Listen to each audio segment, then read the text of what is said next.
je m'appelle Luc Petreluzzi, je suis expert maritime général. On a plusieurs spécialités dans le maritime. Moi, je suis principalement sur le vraquier, c'est-à-dire les bateaux qui arrivent avec du matériel en vrac, comme du charbon, du clinker pour faire le ciment, du gypse et du pellet pour Albioma qui permet d'avoir de l'électricité verte. Au niveau travail, on travaille principalement donc, sur le port de Jarry, dans les gros cargos qui arrivent avec du matériel. Notre rôle premier est de peser la marchandise, de s'assurer que ce qui est facturé au client soit bien ce que le client reçoit. Notre rôle second, c'est de surveiller que le déchargement se fait bien et qu'il n'y ait pas de pollution ou de problème, trop de poussière, parce que ce sont des produits qui sont en vrac, donc qui sont manipulés par de très grosses grues, des godets pour prendre de la marchandise qui tombent dans des trémies. Donc il y a des manipulations extérieures qui se font, il faut prendre des précautions spéciales. Comment on en arrive là? Il y a de la formation maritime. La majorité des experts sont soit des anciens commandants, soit des gens qui ont travaillé dans le maritime très proche, dans des cargos. Les études sont faites principalement dans les pays anglais, surtout en Angleterre et aux États-Unis. Mais le plus important, c'est la pratique. Il faut travailler dans des cabinets sur plusieurs années, voire au minimum 2 à 3 ans avant de pouvoir se lancer et faire des rapports. Alors, en tant qu'expert, nous sommes aussi représentants des assurances, comme tous les experts, quels qu'ils soient, automobiles ou bâtiments ou autres. On est souvent employés par des assureurs qui veulent des rapports sur des événements.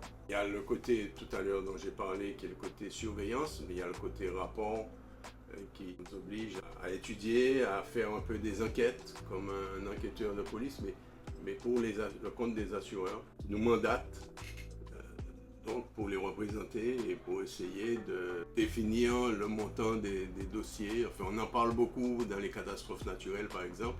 Il y a des experts qui sont mandatés. Mais nous, c'est la même chose, mais dans le maritime.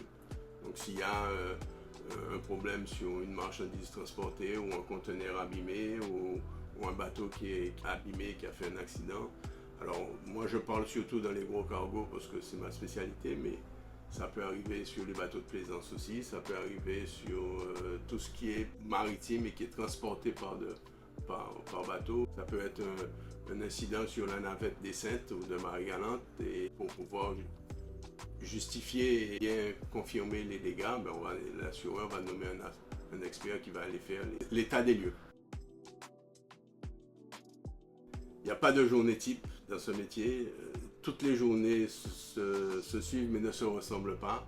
On peut avoir 5 jours sans jamais travailler et avoir plusieurs dossiers dans la même journée. Surtout, par exemple, on va prendre un exemple très simple.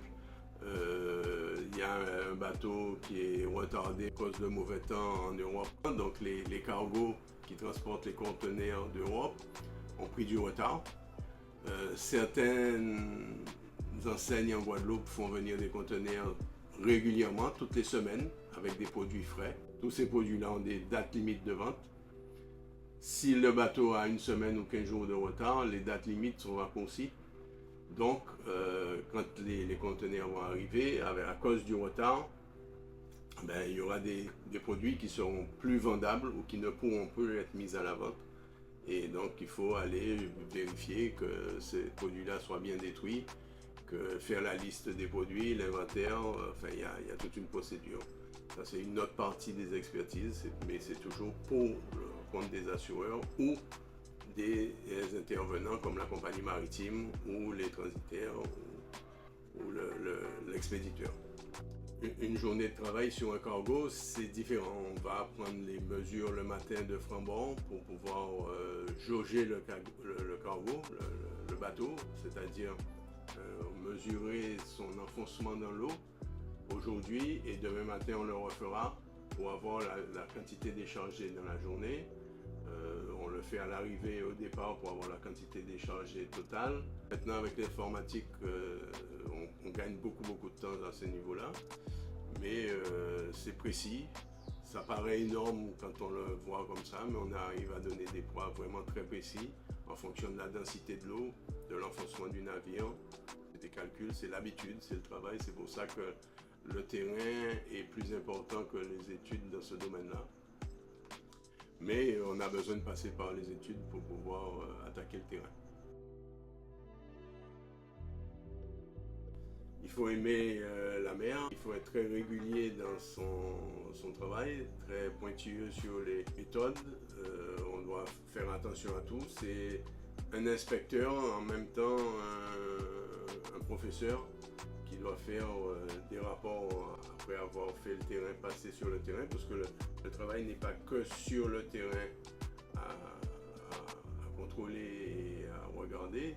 Il faut aussi après mettre ça par écrit, tout ce qu'on voit et tout ce qu'on peut rapporter aux assureurs qui, eux, au final, vont décider